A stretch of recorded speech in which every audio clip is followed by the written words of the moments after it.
1, 2, 3, let's go. Wednesday afternoon, hoping you will tune into our show. It's hosted by Cuz. Welcome back to the Football Referee with Emmy Hikins, Trevor and Femi Madariola. How do companies sponsor football clubs? Well, they do it to get their profile up. One of the early sponsors a few years ago of Crystal Palace was Virgin, and that was always a very good sponsor for Palace for obvious reasons. Virgin are very, very famous, and the fact that they sponsored Crystal Palace was good for both parties. So that's why companies do it.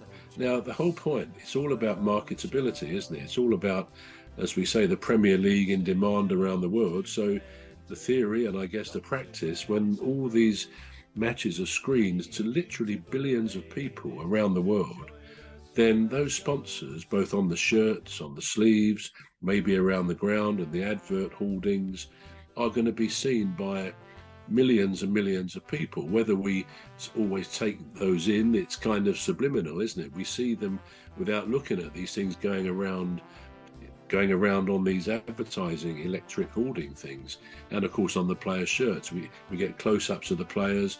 We don't really necessarily take on board that whatever the sponsor may be, Emirates for example at Arsenal, do we really watch Emirates? But then we think the Emirates Stadium, we hear that word, we hear it a lot when Arsenal is concerned. We must see the word a lot.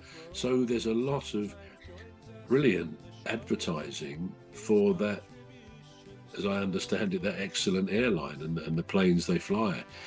But when the women play, and Arsenal, let's face it, have a good women's side, by definition Emirates will not get anything like the coverage, the advertising that the men's side will.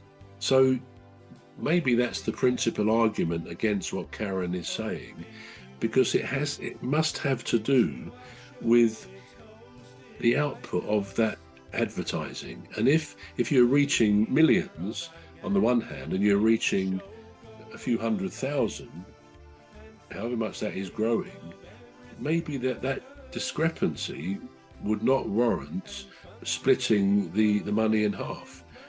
So that my view therefore would be in sympathy with what Karen Carney wants, and I can see why she's saying it. Perhaps also she's hoping it will elevate still further the women's game in the eyes of the public and so on. But I don't think financially the football club's accountants could justify saying, okay, well, let's split that down the middle for the reasons I've said. I mean, what's your view on that?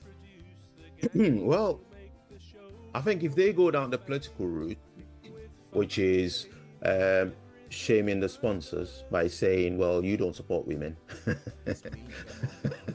Well, is that what they said then? Is that what they're saying? No. I'm just, this is just my opinion. Right, okay. My take on it. We're going to take a short break now. The Football Referee will be back shortly. You're listening to the Football Referee with Emmy Hikins, Trevor and Femi Madariola. The Football Referee will be back shortly. Please stay tuned. The Football Referee is looking for sponsors.